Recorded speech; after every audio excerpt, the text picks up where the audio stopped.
Bonjour, vous avez devant vous une partition que vous connaissez un peu. Vous reconnaissez la clé de sol. On voit aussi une altération, un bémol. Je vous rappelle que ce qu'on appelle une altération, c'est un bémol ou un dièse. Et puis après, on voit deux chiffres là, ça s'appelle le chiffrage de mesure, et c'est ce qui va un petit peu nous occuper aujourd'hui. Le chiffrage de mesure, en fait, c'est ce qui va organiser le temps, ce qui va aider à organiser le temps dans une musique. C'est aussi ce qui va faire que le chef bat une battue, il dirige un orchestre, et grâce à cette battue, qui correspond au chiffrage de mesure, les musiciens ne se perdent pas.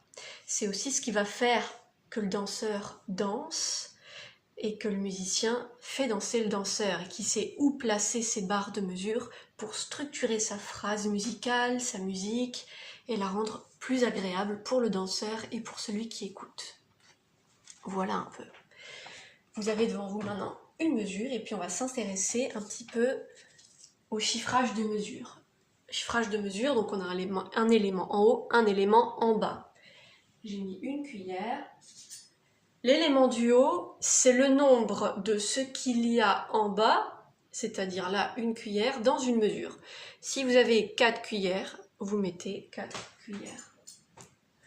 Voilà. Si vous en aviez 2, hop, ça aurait fait ça.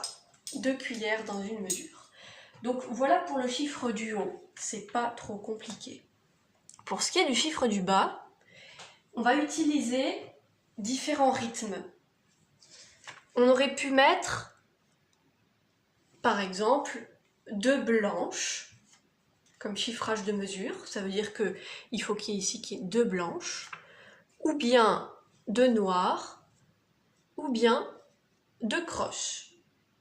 Si par exemple je garde mon idée des 2 blanches, il faudrait qu'il y ait donc, quand je frappe, ça fait blanche, blanche, blanche, blanche, blanche, blanche. Vous voyez?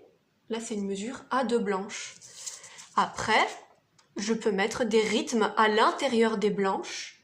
Ça veut dire donc que ce qu'il y a là-dedans, c'est l'équivalent d'une seule blanche. Et ce qu'il y a là-dedans, c'est l'équivalent d'une blanche. 2 noirs, ça fait bien une blanche. 4 croches, ça fait bien une blanche. Ce qui est là est juste. Si maintenant, je dis qu'il y a, par exemple, 3 noirs dans une mesure.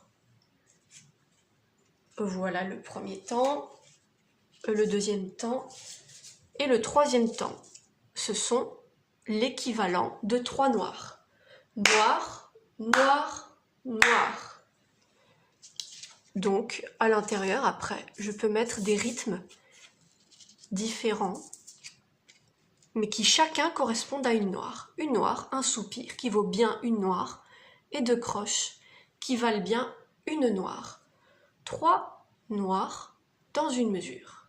L'équivalent de 3 noirs dans une mesure. Voilà pour la noire. Et pour la croche, on peut utiliser, par exemple,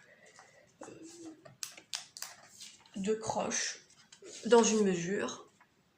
Ça ferait ça.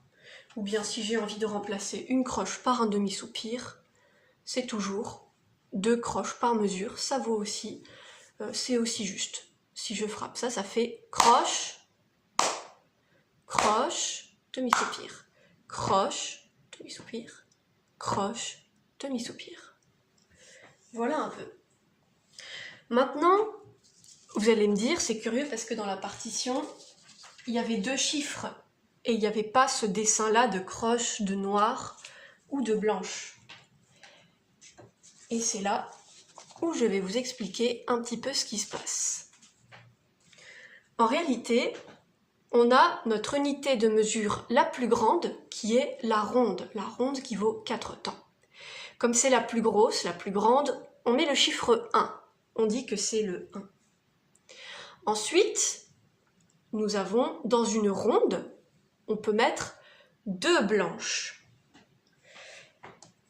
Donc, le symbole de la blanche, va être le chiffre 2. Voilà. Je vous rappelle qu'on parle toujours du chiffre du bas là. Le chiffre du bas, quand vous voyez 2 en bas, ça voudra dire blanche. Dans une ronde, on peut mettre 4 noirs. Donc le chiffre 4 est le symbole de la noire. Si dans le chiffre du bas, vous voyez le 4, ça voudra dire qu'il y a des noirs, qu'on compte avec des noirs. Dans une ronde, on peut mettre, vous voyez là, 8 croches. Donc logiquement, si dans le chiffre du bas, j'ai le numéro 8, ça voudra dire qu'on est en train de compter à la croche. Ça veut dire que notre battu sera proportionné à la croche. Voilà un peu. On va regarder ce que ça donne en vrai. Si j'ai par exemple 4, ou plutôt 2, 4, comme il y a sur notre partition, 2, 4 voudra dire 2 noirs dans une mesure. L'équivalent de 2 noirs dans une mesure. Ça vaut bien une noire. Et ça vaut bien une noire. Voilà un petit peu.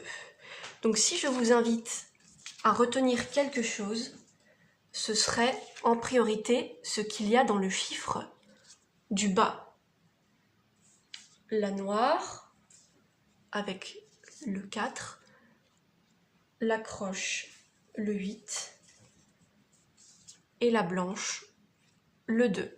Et puis en haut, le chiffre du haut correspondra au nombre de ce qu'il y a là dans une mesure. J'espère que c'est assez clair. Bonne semaine à vous et à bientôt.